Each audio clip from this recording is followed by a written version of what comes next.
What is up guys, Jarv here, back today jumping into Destiny. We are back with another This Week in Destiny, giving you all the heads up on everything that you can expect for the up and coming week. In today's video we take a look at what's potentially the last mission for Season 17, a full breakdown of the raid challenge, all the weekly rituals and the Crucible Rotator, and more importantly what Tess has available for Bright Dust this week. There's certainly a lot to get into, so be sure to stick around and enjoy the video. If you do enjoy the video, be sure to leave a comment and rating down below, and remember to subscribe for more Destiny 2 content. Just over 60% of the viewers on the channel aren't currently subscribed, so make sure to hit that red button and ring that bell to make sure you don't miss an update. But without further delay guys, let's jump into the video.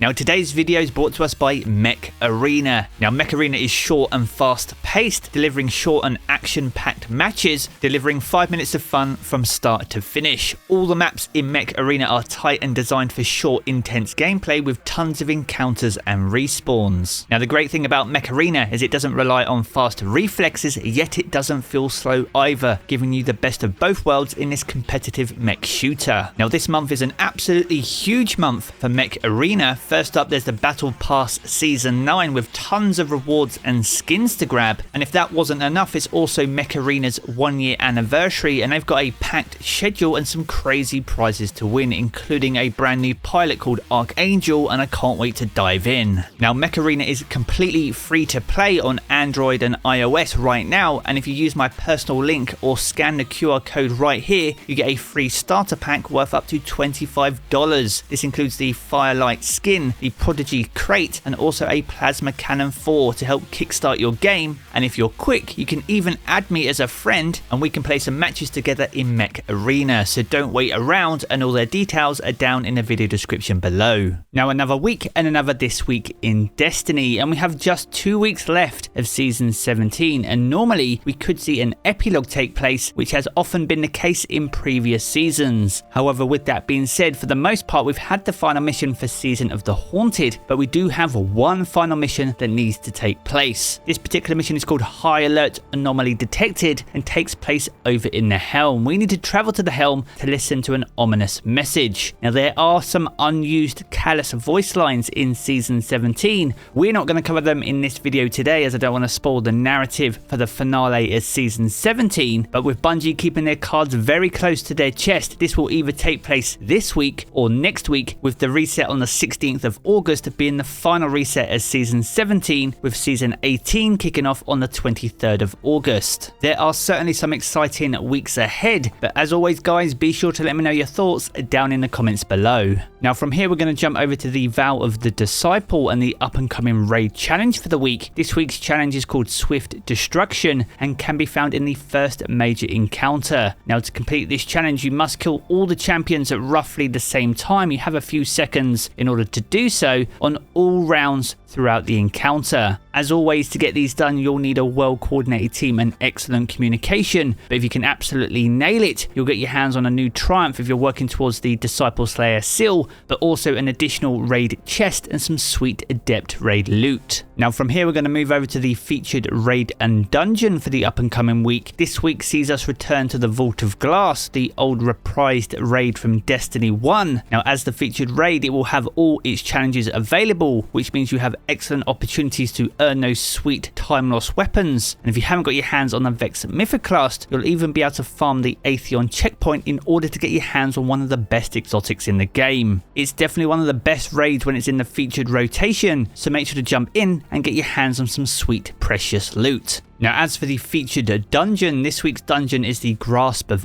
Avarice, which was introduced as part of the 30th anniversary pack. It's also absolutely key to unlocking the Galahorn exotic rocket launcher, so whether you're choosing to unlock that or earn yourself some sweet Artifice armor, this week is definitely one of the best weeks to jump in to get your hands on those. Now from here we're going to jump over to the Dares of Eternity and the 30th anniversary pack activity, and we see the Gentium Knight suit set and the Carios Function suit set both return as featured armor sets for the week. So if you're missing pieces of these for your transmog collection, these can drop during the course of the activity or upon activity completion itself. As for the weapons this week, we have a massive range of weapons from Season of Arrivals and Season of the Worthy. These include the Nature of Beasts hand cannon, the Fallen Guillotine sword, the False Promises auto rifle, the Temptations hook, the Cold Denial pulse, the Whispering Slab bow, the Hollowed Words fusion rifle, the Serent Seraph carbine, the Officer revolver, the CQC-12 shotgun, the SI-2 sidearm, and the VY-7 submachine gun. And on top of that, we have the Seraph machine gun and also the Truth Teller grenade launcher. Some of these weapons are still absolutely top tier and are well worth investing your time in if you're still seeking out god rolls on them. Now moving on to the weekly rituals, and we have a new weekly mission for the up and coming week. This week's mission is the Arrival, so we need to track down Savathun on Mars, where temporal abnormalities scar the planet's surface and the Cabal seek to claim new territory. It's one of my favourite missions in the entire Witch Queen campaign, and if you're still seeking out pinnacle gear, it's also an excellent source of pinnacle loot. Now moving on to the Nightfall and Grandmaster Nightfall for the up and coming week. This week's Nightfall is the Arms Dealer strike, which can be found over on the European Dead Zone. Now the Arms Dealer is one of the fastest Nightfalls in this season's rotation and will be one of the best weeks to farm out the Plug 1 fusion rifle. This is in fact your last opportunity to get your hands on this incredible fusion rifle, only one of few that can roll with Reservoir Burst. So whether you're looking to complete Arms Dealer to get your Conqueror seal or even gild it, or if you're just looking to earn the Plug 1 before it's removed from rotation before the end of this season, this week is definitely the week to get all those things done. Now as for the Crucible Rotator, we see Showdown return to rotation, so if you have some seasonal challenges still left that require Showdown and haven't got those done, make sure to jump in and tick those off your list. As for seasonal challenges themselves, there are no further seasonal challenges for Season 17, with seasonal challenges restarting from the 23rd of August alongside the launch of Season 18. Now with all the weekly formalities out of the way, it's time for one of the most important parts of the week, and that's what Tess has available for Bright Dust in week 12 of Season of the Haunted. Now over in the featured Bright Dust shelf, we have a new exotic ghost shell called Sweet Sprinkles Shell. This is brand new and was introduced as part of this year's Solstice event, so if you didn't pick it up for silver, you can pick it up this week for 2,850 Bright Dust.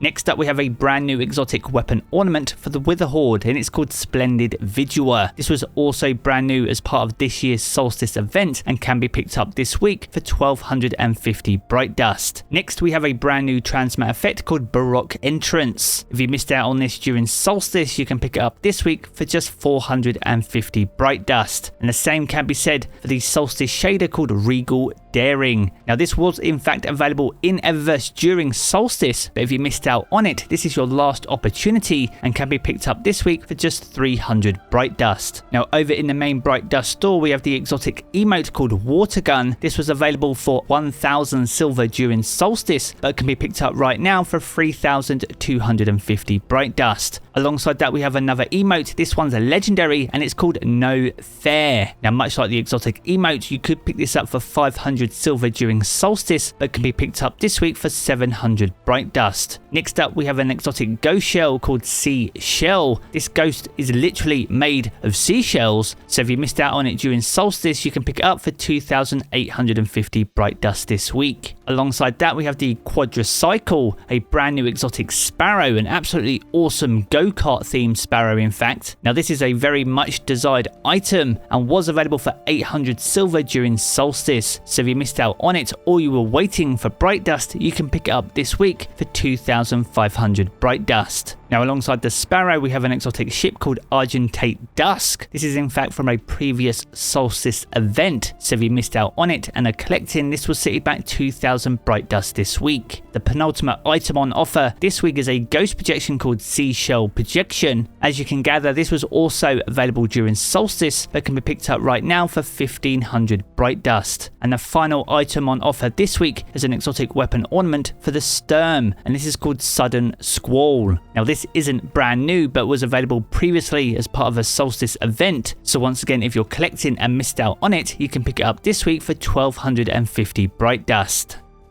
So there we have it guys, a good look at this week in Destiny. If you've enjoyed this video, be sure to check out one of the 2 videos you see here in these cards for more Destiny 2 content. And if you want to keep up to date with everything to do with Destiny 2, then be sure to hit subscribe as well. I'm going to jump back into the game as always guys, and I will catch you all again very soon.